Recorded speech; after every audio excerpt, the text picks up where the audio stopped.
Anthony Richardson was drafted in the top 5 of the NFL draft. But should he start week 1 for the Indianapolis Colts? We're going to talk about that and more on a Thursday edition of the Locked On NFL podcast. Let's roll. Baby. You are Locked On NFL. Your daily NFL podcast. Part of the Locked On Podcast Network. Your team every day.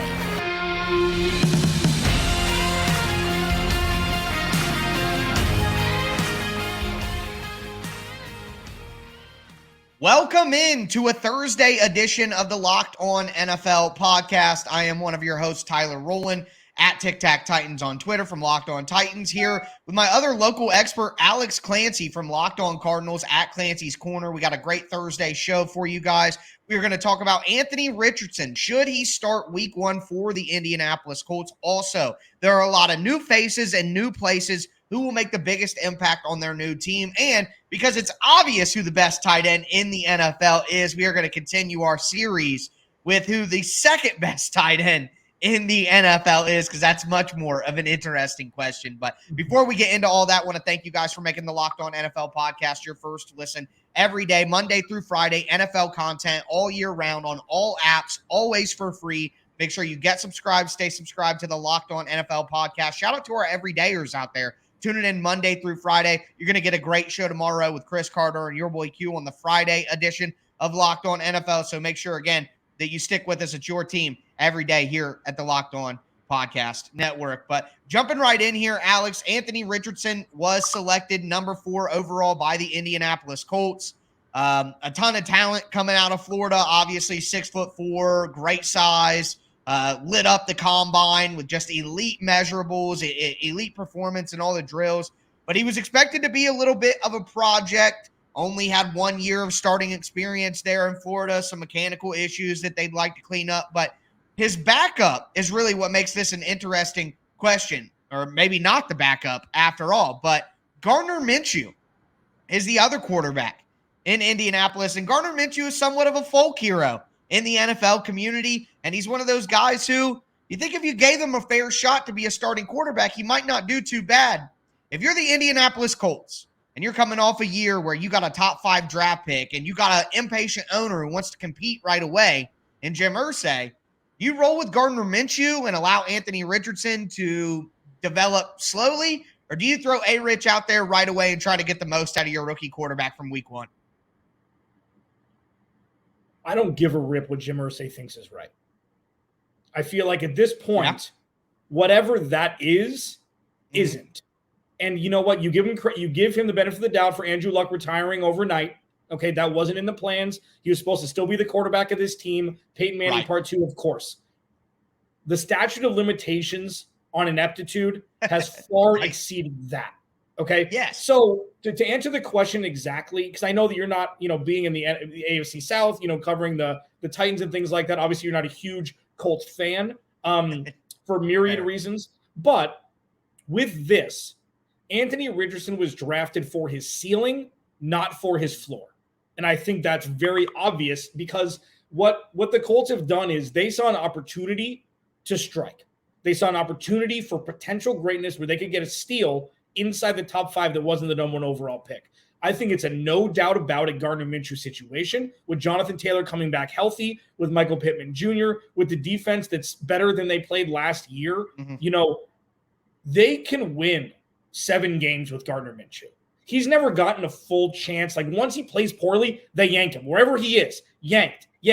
And I feel like if it's his show, people are going to be clamoring for Anthony Richardson, but you don't want him to just go. You want him to learn. And I feel like at this point, Gardner Minshew is a selfless guy. He wants to start, but he's a good team guy. And I think sitting behind him at least for a half a season, for crying out loud, before just throwing him out there in week 1, would be most prudent for them and behoove them moving forward into the future. That is an interesting argument. And I think there's definitely logic on that side of things. And one thing that I think that even supports your argument even a little bit more is if you put A-Rich out there and he's not ready, and then you got to bench him because it's just obvious you're not giving the team the best chance to win, that is going to be more difficult to deal with when you go to put him back in. than if he starts on the bench and then comes on later. And I think that is the thought process of a lot of coaches who do that with their young quarterback when it's, on the fence, whether they should play, like Justin Fields, for example, had that situation. Right. But for me, and maybe this is at the end of the day, my pessimism with the Indianapolis Colts, but their offensive line has taken a lot of steps back from where it was a few years ago. Mm-hmm. I think a guy like Shaq Leonard, once he changed his name, he just can't stay healthy anymore. He's got the prevailing back issue. I don't know if that's getting better. They lose the cornerback, Isaiah Rodgers, to the gambling situation. That's tough. He's a really good corner. People don't maybe know him as well as they should, and it's hard with defensive backs and all the different things. They're not fantasy football players, so not everybody knows them, but I just don't think that the Colts roster is as good as it was a couple of years ago where people are, before with Phillip Rivers and with Matt Ryan, it was, hey, this Colts roster is so good, even though it's an older quarterback, just give somebody to pilot the ship and they'll probably end up in the playoffs. I don't think the Colts roster is that anymore. I think they've taken some steps back in key areas like offensive line, for example, like their defense, losing Matt Eberflus as well. I don't think that the Colts are as good of a roster as people think they are or as they were a couple of years ago, some key areas. So with that, to me, even if you play Gardner Minshew, I don't think the roster is good enough for Gardner Minshew to lead them to a playoff appearance. So at that point, I'm just saying throw in the rookie and just let him play. There's no pressure. If you start Gardner Minshew and then you bring in Anthony Richardson afterwards, it's like you're not winning games, so you want to see if the rookie still has pressure to win. If you start him right away, then everybody kind of just accepts like, yeah, he's going to have some growing pains. We may not be going to the Super Bowl this year. I think it's honestly, I get the logic, but I think it's safer to actually start Richardson from week 1. And this is, I didn't really realize this because it's not the division that I, pay attention to closely like you, but you may be too close to see this maybe from this lens, and I could be completely wrong. There are some real direct correlatives between the Titans and the Colts in roster build.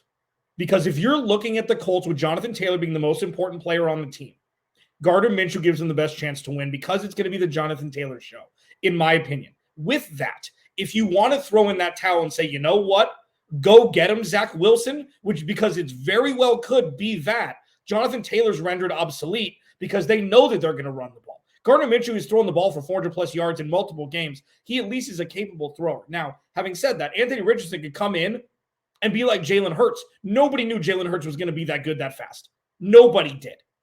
Because they didn't show it. He had 1 year in that just factory of Lincoln Riley in Oklahoma where anybody could do it. But it fascinates me because they could be a dumpster fire either way in Indy.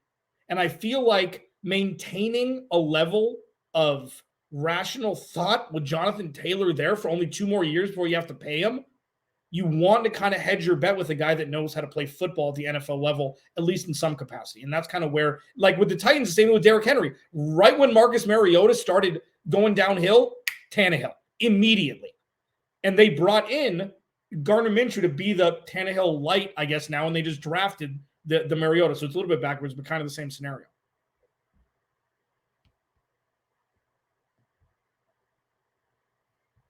The Colts probably still see their roster as, what I was describing they were 2 years ago. So it'll be interesting to see how they handle that. That's something to watch going forward. But we are going to talk about some new faces and some new places who will have the biggest impact on their new team. Before we get into that, though, do want to let you guys know that today's episode is brought to you by FanDuel Sportsbook. All right, guys. Major League Baseball season is in full swing, and you need to take your first swing at betting on Major League Baseball on FanDuel Sportsbook. And right now, you can get 10 times your first bet amount in bonus bets, up to $200. That's right. Just bet $20, and you'll land $200 in bonus bets, win or lose. That's $200 you can spend betting on everything from the money line to the over-under to who you think is going to hit the first home run. All of it on an app that's safe, secure, super easy to use. Plus, when you win, you can get paid instantly. There's no better place to bet on MLB than FanDuel, America's #1 sportsbook. So sign up today. Visit FanDuel.com/lockedon to get up to $200 in bonus bets. That's FanDuel.com/lockedon. FanDuel, official partner of Major League Baseball. Woo! All right, we are back. Yeah, Tyler, there's a couple things we've talked about, over this off season, and there's been a lot of moves. It was kind of a delayed free agency trade market in spots, especially with Aaron Rodgers. And there are things here on Locked On NFL Thursday that we like to kind of go outside the box, outside the normal topics that everybody talks about, because that gets boring, monotonous, and everybody says the same thing. This is something that I feel like you and I are going to have massive gaps between where we think the biggest impact could be made by a new face. I know you've got a list, so why don't you run down the list of a couple of the top people and then give your thoughts on who you think will make the biggest impact in their new spot, and we can start to debate, because I know we're not going to agree here.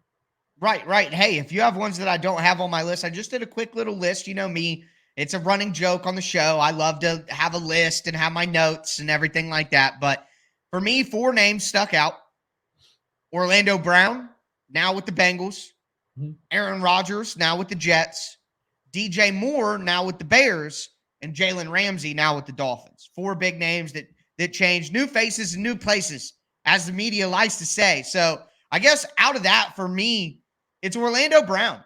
Okay. Jonah Williams did not have a great year last year. The offensive line was not solved for the Bengals. And I mean, they were improved from the year before, but it wasn't solved enough to where they want it. And clearly they wanted to go out and spend some big time money. Everybody's like, how can the Bengals afford to pay Logan Wilson and keep T. Higgins and with Jamar Chase and Joe Burrow's contracts coming up and blah, blah, blah, and all the offensive line money they gave out? And the Bengals said, we don't care. We're still going out to improve the offensive line. So I think Orlando Brown, people try to hate on Orlando Brown because he gave up the most pressures in the NFL last year, even though Kansas City throws the ball more than any other team by far. It's not even close. So to me, it's Orlando Brown. I think it's a major upgrade for Cincinnati. Jonah Williams struggled at left tackle last year. They're going to move him over to right tackle with La'el Collins' injury and everything like that. I just think putting in a true Pro Bowl level, all-pro level offensive tackle on the Bengals offense is like Thanos getting the last Infinity Stone. I mean, how many weapons, how much a great defense, great coaches who didn't get hired away somehow during this hiring cycle with Callahan and with Anarumo, and the best wide receiver group in the NFL, and solid tight ends, and a good stable of running backs. And they'll probably add Zeke, and like Joe Burrow just has all the Infinity Stones. And I think that Orlando Brown might have been the last one that they needed to kind of make that last push and get over Kansas City to get to the Super Bowl again. Yeah, you know what? And that's the one, because it's interesting, because, all of those that you list, you can make an argument for, obviously. Yeah. With Orlando Brown, the interesting part is this could be the 1 year where they all are on the same team together. Like, if they, so say they make the AFC Championship game and lose to a field goal to Patrick Mahomes or something. It's, what, Burrow will take less money, all of the things you just said. If they win 10 games this year and have a first round out, this is getting blown up. I know it's all sweet. Oh, you know what? Everybody's going to be the same. Just like I've said in Buffalo for the last 2 months, something's wrong. Yeah. Cincinnati's not the same. Joe Burrow is a better quarterback than Josh Allen. I agree with you there. I think Josh Allen's ceiling is higher than Joe Burrow's, but Joe Burrow's floor is higher every game than it is for Josh Allen. Mm-hmm. Josh Allen can do more things, obviously, but you don't need to do everything if you're a quarterback. You need to do one thing, which is score more points than the other team. And with that, so Orlando Brown, I agree with you there.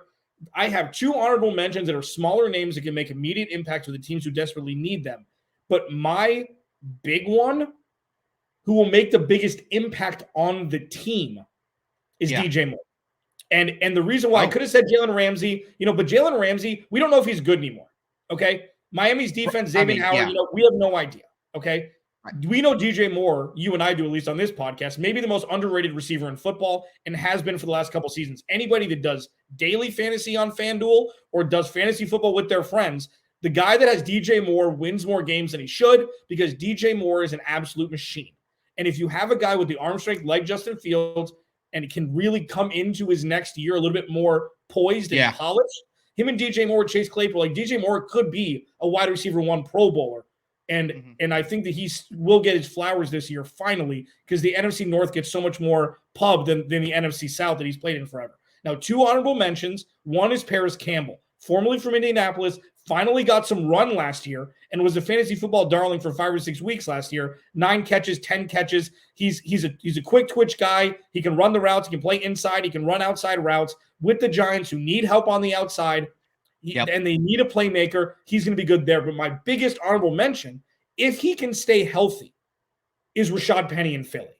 If Rashad Penny stays healthy, he's like Will Fuller. Yeah. Matthew Berry used to say, if Will Fuller is healthy, you're starting him. If Rashad Penny is healthy, you're starting him.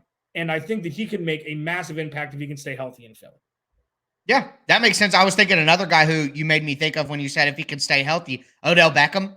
Yeah. And in Baltimore. I mean, that could really be like a true number 1 option for. And then obviously a guy who we probably should mention, Derek Carr. You know, if we're talking about just pure impact, when you said impact on the field, but just impact on the team, I was thinking in my head Derek Carr, because I just think he is the type of guy, he cares so much about football. He's a little corny, a little goofy, no lie, but I think he truly cares about the team and about winning, and I think guys respect that. So those are just some other honorable mentions. One quick thing. Do need to mention Aaron Rodgers. He will be Aaron Rodgers, and the Jets will be the Jets until they're not. Like, I don't know why, just because he's there and Garrett Wilson's really good and Breece Hall is going to come back and be good and the defense is better than it's been since, Rex Ryan, it's still the Jets and it's still Aaron Rodgers. Aaron Rodgers is going to get pissed in week 5 when they're 2-3, and we're going to do the same thing as we did last year. I'm sorry, Packers fans. Until it's not, it is. And I'm sorry that your special teams couldn't hold up against San Francisco in the playoffs. It doesn't matter. Aaron Rodgers will always be Aaron Rodgers first, and you can't win and you can't endear yourself, especially to a fan base and a media base like in East Rutherford and New Jersey and New York, if you're going to be like that. Now, you did mention a team, Tyler, who signed a wide receiver to be wide receiver 1 in Baltimore. Do they have the second best tight end in football, though? We're going to talk about that. That's what you call a transition in the space. Alex Lance and Tyler, we're on Locked On NFL Thursday. We'll be back after this.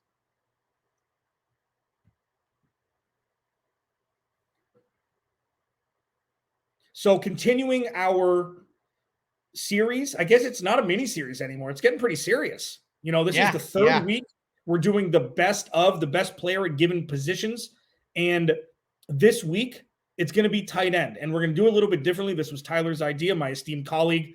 We're just going to punt on the fact that Travis Kelce is the best tight end in the NFL right now. We're just going to discuss that. But there is a question. Yeah. So the question is, and Tyler brought this up, I will let you answer first. So I'll ask the question before we get to who the second best tight end is in football currently. And recency bias is tough here. Is Travis Kelce the best tight end ever? No. I'm going to keep it short and simple. It's still Rob Gronkowski to me. Kelce is a 11 out of 10 in the pass game, but Gronk was a 10 out of 10, and he was a 10 out of 10 in the blocking game, and he won just as much. He was absolutely dominant, physically dominant over everybody in a way that Kelce is very special, but he's not as physically dominant as Gronk was. So I'm still going to go with Gronkowski personally. So, the tough part about this is that when you have Tom Brady, when you have Patrick Mahomes, it makes it easier. It just does. They could be exemplary. They would have been great elsewhere. Okay? They may have been George Kittle. Because George Kittle, a lot of the best players have great teammates. Right. No, of course. It's Jerry Rice had Joe Montana and, Right, of course. Now, for me, Tony Gonzalez is the Larry Fitzgerald of tight ends.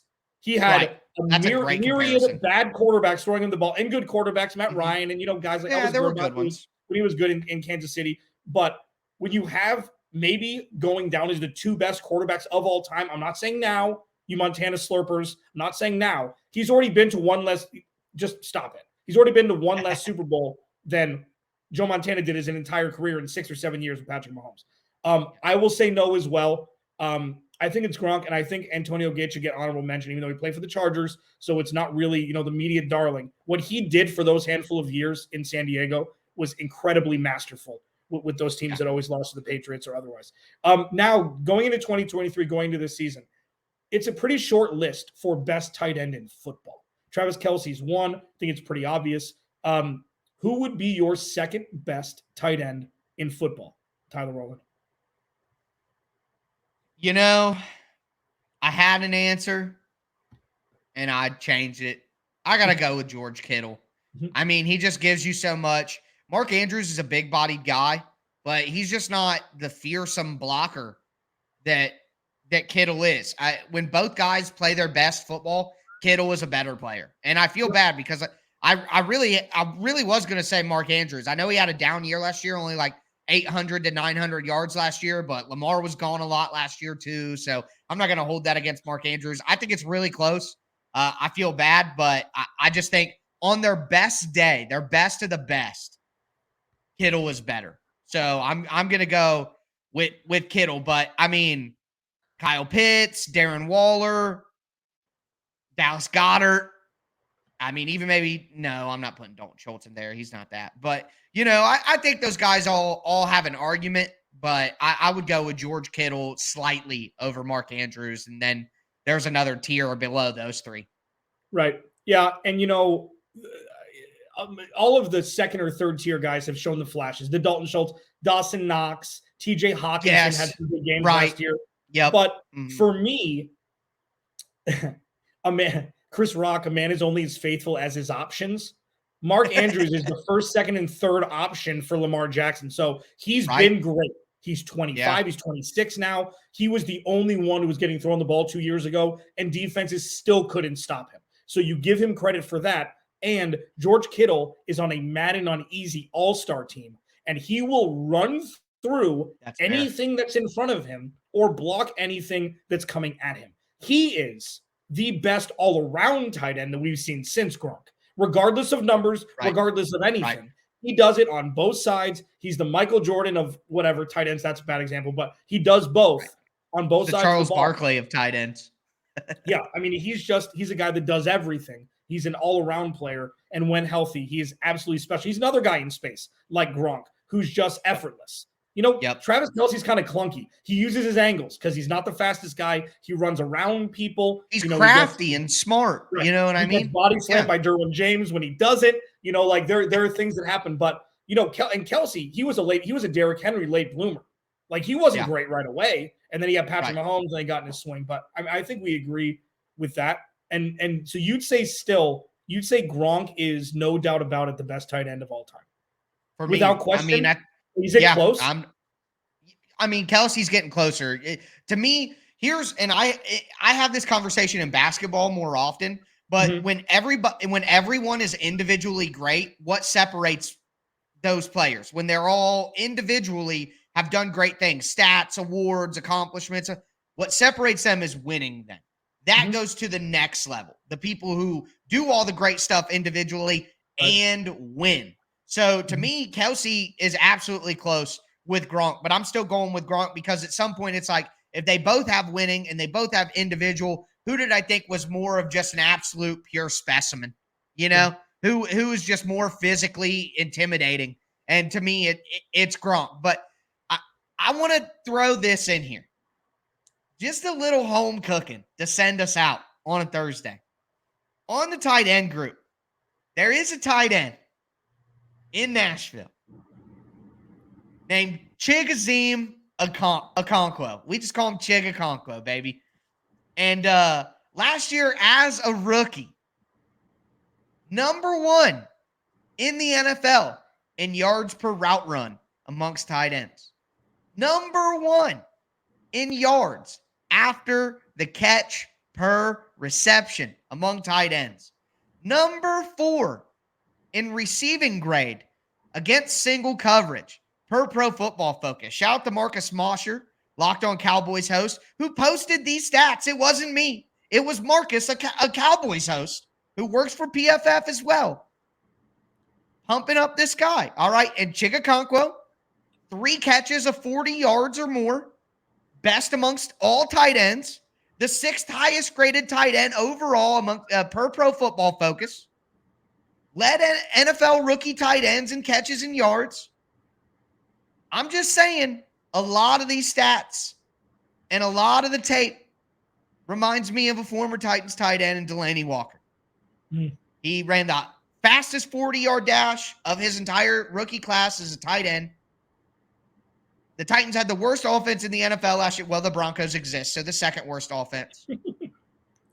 I'm just telling you, next year when we have this conversation, when we do this next year, we may very well be talking about Chigakonkwo being in the conversation. So I just wanted the greatest of all time, because that was the segue. Yes, That's I mean, I meant the Travis Kelce Gronk conversation, not the Mark.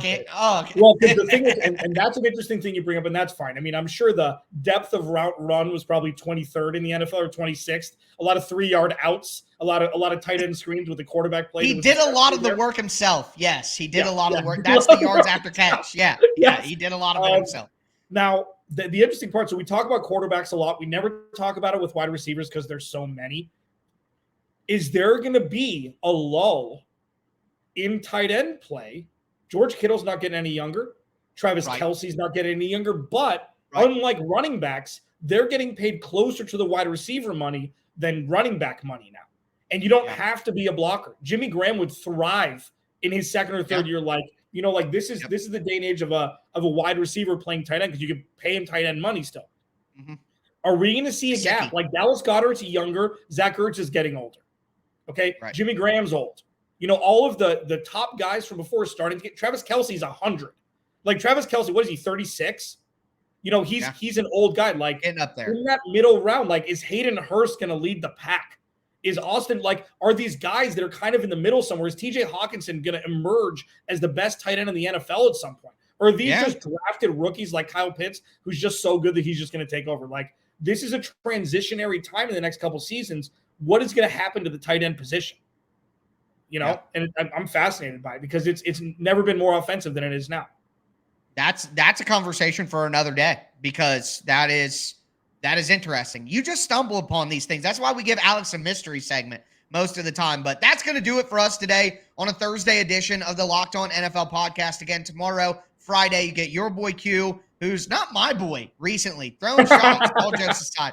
But you get your boy Chris Carter as well, who's my boy. Your boy may be Q, but my boy is Chris Carter. How about that? But they're going to be there for you on the Friday edition of Locked On NFL podcast. And as always, start your weekend early, folks. Be safe out there, and we'll see you again next Thursday.